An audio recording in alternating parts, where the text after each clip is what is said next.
So hello ಮಕ್ಕಳೇ, question ನೋಡಿ. KCTಯಲ್ಲಿ 2026 ಅದರೊಳಗೆ 15 ಕ್ವೆಶನ್ಸ್ ಎ ಇರುತ್ತೆ, 15 ಕ್ವೆಶನ್ಸ್ ಬಿ ಇರುತ್ತೆ, 15 ಕ್ವೆಶನ್ಸ್ ಡಿ ಇರುತ್ತೆ. ನಿಮ್ಮ ಎಕ್ಸಾಮ್ನಲ್ಲಿ ಏನಾದರೂ ನಿಮಗೆ ಟೈಮ್ ಸಿಗಲಿಲ್ಲ, ನಿಮಗೆ 60 ಮಿನಿಟ್ಸ್ ಕೊಡ್ತಾರೆ. 60 ಮಿನಿಟ್ಸ್ನಲ್ಲಿ ನಿಮ್ಗೆ ಟೈಮ್ ಸಿಗಲಿಲ್ಲ ಮ್ಯಾಥಮೆಟಿಕ್ಸ್ಗೋಸ್ಕರ, ಯಾವುದೇ ಸಬ್ಜೆಕ್ಟ್ ಆಗಲಿ, ನಿಮಗೆ ಯಾವ ಸೀರೀಸ್ ಸಿಗುತ್ತೆ. ಫಸ್ಟ್ ಪೇಪರ್ ನಿಮಗೆ ಫಿಸಿಕ್ಸ್ ಪೇಪರ್ ಇದೆ. ಫಿಸಿಕ್ಸ್ ಪೇಪರ್ನಲ್ಲಿ ನಿಮಗೆ ಎ ಸೀರೀಸ್ ಸಿಕ್ಕರೆ ನೀವು ಅದರೊಳಗೆ ಯಾವ ಆಪ್ಷನ್ ಟಿಕ್ ಮಾಡ್ತೀರಾ ಅದೇ ಆಪ್ಷನ್ ಎಲ್ಲ ಪೇಪರ್ನಲ್ಲಿ ಟಿಕ್ ಮಾಡಿ. ಓಕೆನಾ? 15 ಆಪ್ಷನ್ಸ್ ಎ ಇರುತ್ತೆ, 15 ಆಪ್ಷನ್ ಬಿ ಇರುತ್ತೆ, 15 ಆಪ್ಷನ್ ಸಿ ಇರುತ್ತೆ, 15 ಆಪ್ಷನ್ ಡಿ ಇರುತ್ತೆ. ಎಲ್ಲನೂ ನಿಮಗೆ ಟೈಮ್ ಸಿಗಲಿಲ್ಲ ಅಂದರೆ ಎಲ್ಲದರೊಳಗೆ ಎಲ್ಲ ಕ್ವೆಶನ್ ಪೇಪರ್ ಒಳಗೆ ಫಸ್ಟ್ ಪೇಪರ್ ಫಿಸಿಕ್ಸ್ ಪೇಪರ್ನಲ್ಲಿ ನೀವು ಎ ಆಪ್ಷನ್ ಟಿಕ್ ಮಾಡಿದರೆ ನಿಮಗೆ ವರ್ಷನ್ ಎ ಸಿಕ್ಕಿದೆ. ನೀವು ಆಪ್ಷನ್ ಬಿ ಟಿಕ್ ಮಾಡಿದರೆ ವರ್ಷನ್ ಏನೇ ಎಲ್ಲ ಕ್ವೆಶನ್ ಪೇಪರ್ ಸಿಗುತ್ತೆ ಅದರೊಳಗೆ ನೀವು ಎಲ್ಲ ಆಪ್ಷನ್ ನಿಮ್ಗೆ ಟೈಮ್ ಸಿಗಲಿಲ್ಲ ಅಂದರೆ ಬಿ ಆಪ್ಷನ್ ಟಿಕ್ ಮಾಡಿ. ಯಾಕೆಂದರೆ ನಿಮಗೆ 15 marks will be free of cost ಆಗಿ ಸಿಗುತ್ತೆ. ನಿಮ್ಗೆ ಗೊತ್ತಿಲ್ಲ ಅಂದರೆ ಇವಾಗ ಒಂದು ಗೆಸ್ ಮಾಡ್ತೀವಲ್ಲ, ಆ ಗೆಸ್ ಪ್ರಕಾರನೇ ನಿಮ್ಗೆ ಏನಾಗುತ್ತೆ 15 ಮಾರ್ಕ್ಸ್, ಅಪ್ರಾಕ್ಸಿಮೇಟ್ 15 ಮಾರ್ಕ್ಸ್ ಸಿಗುತ್ತೆ. ಎಲ್ಲದರೊಳಗೆ 15 ಮಾರ್ಕ್ಸ್ ಅಂದರೆ 45 ಮಾರ್ಕ್ಸ್ ಆಗುತ್ತೆ. ನಿಮ್ಮ ರ್ಯಾಂಕಿಂಗ್ ಬಿಲೋ 50,000 ಬರುತ್ತೆ. ಆದರೆ ಕ್ವಶನ್ ಪೇಪರಿನ ಡಿಫಿಕಲ್ಟಿ ಟಫ್ ಇದ್ದರೆ ನಿಮ್ಗೇನಾದರೂ 45 ಸಿಕ್ಕರೆ ಇನ್ನೂ ನಿಮ್ಮದು ಬಿಲೋ 40,000 30,000 ಬರುತ್ತೆ. ಏನಾದರೂ ಈಸಿ ಇದ್ದರೆ ನಿಮ್ಮದು ಬಿಲೋ 60,000 ಬರುತ್ತೆ. ಒಳ್ಳೆಯ ಕಾಲೇಜ್ ಸಿಗುತ್ತೆ, ಎಲ್ಲ ಒಳ್ಳೆಯದಾಗುತ್ತೆ. ಆಪ್ಷನ್ನಲ್ಲಿ KCTಯಲ್ಲಿ ಒಳ್ಳೆ ಕಾಲೇಜ್ ಆಪ್ಷನ್ ಸಿಗುತ್ತೆ ನೋಡಿ. 15A 15B 15Cಯಲ್ಲಿ ನೀವು ಫಸ್ಟಿಗೆ ಸಾಲ್ವ್ ಮಾಡಿ, ನಿಮ್ಗೆ ಯಾವ್ದು ಬರುತ್ತೆ ಸಾಲ್ವ್ ಮಾಡ್ಕೊತ ಟಿಕ್ ಮಾಡ್ಕೊತ ಹೋಗಿ.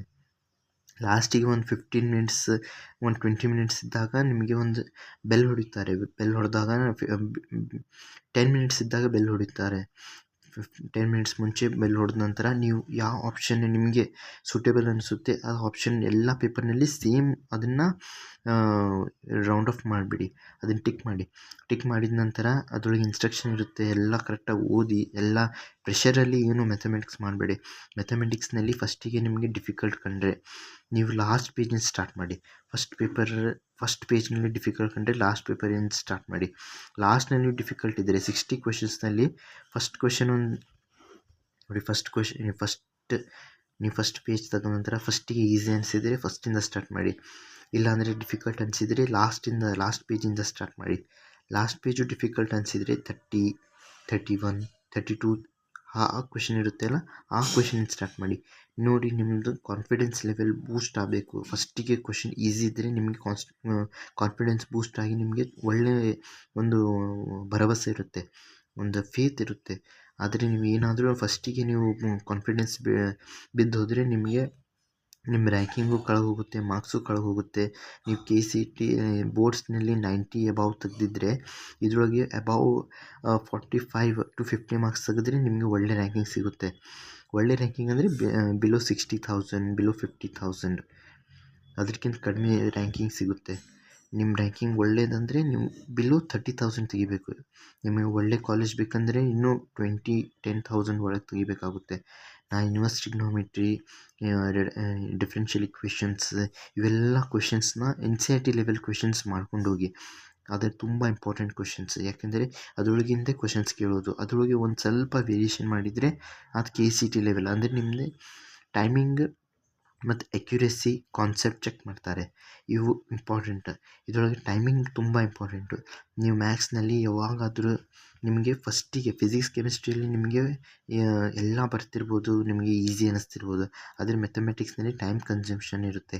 ನೀವೆಷ್ಟೇ ಅದನ್ನು ಟ್ರೈ ಮಾಡಿದರೆ ನಿಮಗೆ ಒಂದು ಮಿನಿಮಮ್ ಅಂತ ಹೇಳಿದರೆ 2 ಮಿನಿಟ್ಸ್ ಹೋಗುತ್ತೆ ಒಂದು ಕ್ವೆಶನಿಗೆ 10 ಸೆಕೆಂಡ್ಸ್ನಲ್ಲಿ ಸಾಲ್ವ್ ಮಾಡ್ಬೋದು. 2 ಮಿನಿಟ್ಸ್ನಲ್ಲಿ ಏನು ಮಾಡ್ಬೋದು, ಈ 10 ಸೆಕೆಂಡ್ಸ್ನ ಮಿನಿಮೈಸ್ ಮಾಡಿ 5 ಸೆಕೆಂಡ್ಸ್ 3 ಸೆಕೆಂಡ್ಸ್ನಲ್ಲಿ ಮಾಡೋಷ್ಟು ಟ್ರೈ ಮಾಡಿ. ಟೈಮ್ ಕನ್ಸಂಪ್ಷನ್ ಕಡಿಮೆ ಮಾಡಬೇಕು. ಇದು ಮ್ಯಾಕ್ಸಿಮಮ್ ಕ್ವೆಶನ್ ಇರುತ್ತಲ್ಲ ಇದಕ್ಕೆ ಒಂದು ಸ್ವಲ್ಪ ಜಾಸ್ತಿ ಟೈಮ್ ಸಿಗುತ್ತೆ. 5 ಸೆಕೆಂಡ್ಸ್ ಇಲ್ಲಿಂದ 5 ಸೆಕೆಂಡ್ಸ್ ಏನಾಗುತ್ತೆ ಇಲ್ಲಿಗೆ ಸಿಗುತ್ತೆ. 3 ಸೆಕೆಂಡ್ಸ್ನಲ್ಲಿ ಮಾಡಿದರೆ ಒಂದು 7 ಸೆಕೆಂಡ್ಸ್ ಇದಕ್ಕೆ ಸಿಗುತ್ತೆ. So time consumption is more important ಮ್ಯಾಥಮೆಟಿಕ್ಸ್ನಲ್ಲೇ. ಬಯಾಲಜಿಯಲ್ಲಿ ಟಿಕಿಂಗ್ ಮಾಡ್ಬೋದು, ಥಿಯರಾಟಿಕಲ್ ಪಾರ್ಟ್ಸ್ ಇರುತ್ತೆ, ನಿಮಗೆ ಗೊತ್ತಿರುತ್ತೆ. ಫಿಸಿಕ್ಸ್ ಕೆಮಿಸ್ಟ್ರಿಯಲ್ಲಿ ಒಂದು ಸ್ವಲ್ಪ ನ್ಯೂಮರಿಕಲ್ ಬೇಸ್ಡ್ ಇರುತ್ತೆ. ಮ್ಯಾಥಮೆಟಿಕ್ಸ್ನಲ್ಲಿ ಫುಲ್ ನ್ಯೂಮರಿಕಲ್ ಇರುತ್ತೆ. ಇಂಟಿಗ್ರೇಷನ್ ಡಿಫ್ರೆನ್ಸಿಯೇಷನ್ ಕ್ಯಾಲ್ಕುಲಸ್ ಪಾರ್ಟ್ ತುಂಬ important. Inverse trigonometry, calculus, trigonometric functions ಇವೆಲ್ಲ ಇಂಪಾರ್ಟೆಂಟ್. ಯಾವುದೇ ಟ್ರಿಗ್ನೋಮೆಟ್ರಿ, ಕ್ಯಾಲ್ಕುಲಸ್, ಇನ್ವರ್ಸ್ ಟ್ರಿಗ್ನೋಮೆಟ್ರಿ ಮತ್ತು 3D ಮತ್ತು ವೆಕ್ಟರ್, ಕೋನಿಕ್ ಸೆಕ್ಷನ್ ಇವೆಲ್ಲ ಇಂಪಾರ್ಟೆಂಟ್ ಚಾಪ್ಟರ್ಸ್. ಲಿಮಿಟ್ಸಿಂದ ನಾನು ವಿಡಿಯೋಸ್ ಮಾಡಿದ್ದೇನೆ. ಡಿಫ್ರೆನ್ಷಿಯಬಿಲಿಟಿ ಆ್ಯಂಡ್ ಕಂಟಿನ್ಯೂಟಿ ಮಾಡಿದ್ದೇನೆ. ಡಿಫ್ರೆನ್ಸಿಯೇಷನ್ ಮಾಡಿದ್ದೇನೆ, ಡೆರಿವೇಟಿವ್ಸ್, ಅಪ್ಲಿಕೇಶನ್ ಆಫ್ ಡಿಫ್ರೆನ್ಸಿಯೇಷನ್ ಮಾಡಿದ್ದೇನೆ, ಇಂಟಿಗ್ರೇಷನ್ ಮಾಡಿದ್ದೇನೆ, ಅಪ್ಲಿಕೇಶನ್ ಆಫ್ ಇಂಟಿಗ್ರೇಷನು ಮಾಡಿದ್ದೇನೆ. ಆಮೇಲೆ ಡಿಫ್ರೆನ್ಷಿಯಲ್ ಇಕ್ವೇಷನ್ ಮಾಡಿಸಿದ್ದೇನೆ. ನಂಗೆ ಟೈಮ್ ಸಿಗ್ತಿಲ್ಲ, ನಾನು ಸ್ವಲ್ಪ ಬ್ಯುಸಿ ಇದ್ದೇನೆ. ಇಷ್ಟು ಲೆಸನ್ನ ಮಾಡಿದ್ದೇನೆ. ಇಷ್ಟು ಲೆಸನ್ನಲ್ಲಿ ಇದು ತುಂಬ ವೇಟೇಜ್. ಮತ್ತು ಇದರೊಳಗಿಂದ ಇವಿಷ್ಟು ಲೆಸನ್ನಲ್ಲಿ ಇಂಟರ್ಲಿಂಕ್ ಇರುತ್ತೆ. ಸೀಕ್ವೆನ್ಸ್ ಆ್ಯಂಡ್ ಸೀರೀಸ್ ಮಾಡಿದ್ದೇನೆ. ಮತ್ತು ಸೀಕ್ವೆನ್ಸ್ ಆ್ಯಂಡ್ ಸೀರೀಸ್ನಲ್ಲಿ AP GP ಬೇಸಿಕ್ ಫಾರ್ಮುಲಾಸ್ ನೋಡ್ಕೊಂಡು ಹೋಗಿ. ಅಂದರೆ ಇದರೊಳಗೆ sum of AN, last terms ಇದು ನೋಡ್ಕೊಂಡು ಹೋಗಿ. ಇದರೊಳಗೆ AN ಮತ್ತು ಸಮ್ ಆಫ್ AN ಇದರೊಳಗೂ ಇದೆ. ಇವೆಲ್ಲ ಕ್ವೆಶನ್ಸ್ ಕರೆಕ್ಟಾಗಿ ನೋಡ್ಕೊಂಡು ಹೋಗಿ. ನಿಮಗೆ ಮೆಥಡ್ ಬರಬೇಕು, ಫಾರ್ಮುಲಾಸ್ ಬಂದರೆ ಸಾಕು. ಅಲ್ಲೊಂದು ಸ್ವಲ್ಪ ನೀವು ತಲೆ ಓಡಿಸಿದ್ರೆ ಇವೆಲ್ಲ ಸಾಲ್ವ್ ಮಾಡ್ಬೋದು. ಮತ್ತು ಸೆಟ್ಸ್ ಮತ್ತು ಲೀನಿಯರ್ ಇನ್ಇಕ್ವಾಲಿಟೀಸ್ ಬಗ್ಗೆ ಕ್ವೆಶನ್ಸ್ ಭಾಳ ಕೇಳ್ತಿದ್ದಾರೆ ಈ ವರ್ಷದಿಂದ. ಹಿಂದಿನ ವರ್ಷದಲ್ಲಿ 2024-2025ನಲ್ಲಿ ಲೀನಿಯರ್ ಇನ್ಇಕ್ವಾಲಿಟೀಸ್ ಅಂತ ಹೇಳಿದರೆ X is less than 2 statement ಕೊಡ್ತಾರೆ. ಎಕ್ಸಿಂದ ಒಂದು ಸ್ಟೇಟ್ಮೆಂಟ್ ಕೊಡ್ತಾರೆ, ಮತ್ತು ಇದ್ರ ಎಕ್ಸ್ ಬಿಲಾಂಗ್ಸ್ ಟು ಅಂತ ಹೇಳಿ ಒಂದು ಸ್ಟೇಟ್ಮೆಂಟ್ ಕೊಡ್ತಾರೆ. ಇದು ಒಂದು ಕ್ವೆಶನ್ ಇದೆ. 2024 ಇರ್ಬೋದು, ಇಲ್ಲ 25 ಇರ್ಬೋದು. ಫಸ್ಟ್ ಕ್ವೆಶನ್ ಇದೇ ಇತ್ತು. ಅದರೊಳಗೆ ನಿಮಗೆ ಒಂದು ಎಕ್ಸಿಂದ ಒಂದು ರೇಂಜ್ ಕೊಡ್ತಾರೆ, ಎಕ್ಸಿಂದ ಒಂದು 2 ಲೀನಿಯರ್ ಇನ್ಇಕ್ವಾಲಿಟೀಸ್ ಕೊಡ್ತಾರೆ. ಅದರೊಳಗೆ ನೀವು ಹೇಳಬೇಕು ಎಕ್ಸ್ ಎಲ್ಲಿಂದ ಎಲ್ಲಿಗೆ ಬಿಲಾಂಗ್ ಆಗುತ್ತೆ, ಡೊಮೇನ್, ರೇಂಜ್ ಎಲ್ಲ ನೀವು ಹೇಳಬೇಕು. ಆಪ್ಷನ್ಸ್ ಕೊಟ್ಟಿರ್ತಾರೆ. Statement 1 is true, statement 2 is true, false, true ಅಂತ ಹೇಳಿ ಎಲ್ಲ ಕೊಡ್ತಾರೆ. ನೋಡಿ, ಬೇಸಿಕ್ಕಾಗಿ ನಿಮಗೆ ಟೈಮ್ ಕನ್ಸಂಪ್ಷನ್ಗೋಸ್ಕರ ಇದನ್ನು ಹೇಳ್ತಿದ್ದೇನೆ. ಇದನ್ನೆಲ್ಲ ನೀವು ಇದನ್ನು ಮಾಡಲೇಬೇಕು. ನೋಡಿ, ಇನ್ವರ್ಸ್ ಟ್ರಿಗ್ನೋಮೆಟ್ರಿಯಲ್ಲಿ ನೀವು ಟೇಬಲ್ ಇದೆಯಲ್ಲ, ಟೇಬಲ್ ಬೈ ಹಾರ್ಟ್ ಹಾಕಿ. ಮತ್ತು NCERT ಬೇಸಿಕ್ ಲೆವೆಲ್ ಕ್ವೆಶನ್ ಇದೆಯಲ್ಲ, ಅದನ್ನೆಲ್ಲ ಇನ್ವರ್ಸ್ ಟ್ರಿಗ್ನೋಮೆಟ್ರಿ ಅದನ್ನೆಲ್ಲ ಮಾಡಿ.